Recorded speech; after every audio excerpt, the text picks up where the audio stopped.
Homosexuals are not interested in making other people homosexual. Homophobics are interested in making other people homophobic.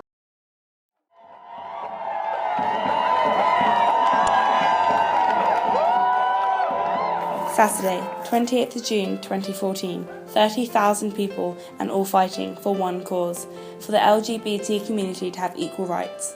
I'll be taking you on a journey exploring modern day society and homosexuality, from the moments of extreme sadness. I mean, you definitely get homophobia every week. To the moments of ultimate joy. Already been instrumental in helping gay couples to adopt children. I will uncover the hidden truths and harsh realities of what it's like to be a homosexual in this day and age. And I ask you, will society ever be truly equal? With 99% of gay people hearing anti-gay phrases and 55% of lesbian, gay and bisexuals directly experiencing bullying, I decided to talk to James Price, who has had to deal with homophobia from a young age. Hi, I'm Katie Chapman. I'm going to be your interviewer today.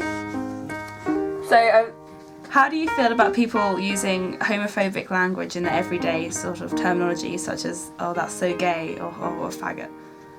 Okay, so I think if you ignore it at the top end, so when someone says it to me and they don't mean it, somewhere down the line it's going to trickle down to homophobia, and then somewhere down the line, maybe 5% of the time, or 1% of the time, 1 in 100 or 5 in 100, then you're going to get someone self-harming, maybe even more than that, and then 1 in 100 you're going to get a suicide. So I think for me, obviously it's quite important for me because I'm gay.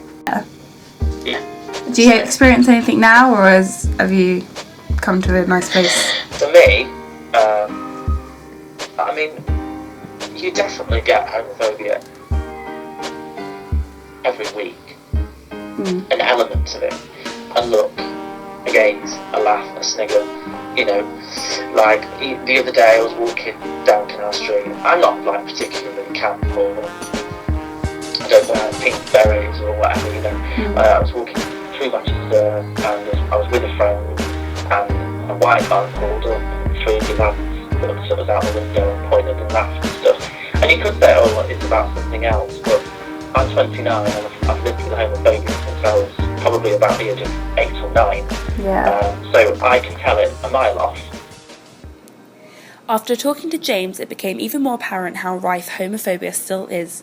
Despite the widespread view that society had almost overcome this, from childhood to adulthood, James, along with thousands of others, suffer homophobia every day. The homophobic propaganda that once plagued the world is evidently still rooted in some people's minds. What Jimmy didn't know was that Ralph was sick, a sickness that was not visible like smallpox, but no less dangerous and contagious, a sickness of the mind. You see, Ralph was a homosexual, a person who demands an intimate relationship with members of their own sex. One step the UK has recently taken is that gay and lesbian couples are now able to marry. To find out more, I'm here today with Rector Brian Prothero of St James's Church. Do you believe that the new law in allowing gay people to marry is a positive one? Yes, I do. I know a lot of gay people, Christians and non-Christians, male and female, and it's wonderful to see people faithfully loving each other in stable relationships. How do you think the Church of England reacted to this change? In a mixed way, I guess. They couldn't do much about it because it was a matter for Parliament, wasn't it? Do you believe that we'll all ever be truly equal?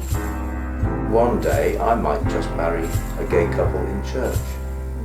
I've already been instrumental in helping gay couples to adopt children, very successfully. I mean, the Roman Catholic Church presumably still thinks that being gay is an abomination.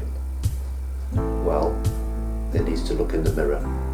I'm being a bit arrogant there, but I get fed up with the church talking about stuff that most normal people in the street have sorted out in their minds long ago. Let's just get on with feeding some starving kids, shall we? Ebola, Oh, won't you stay?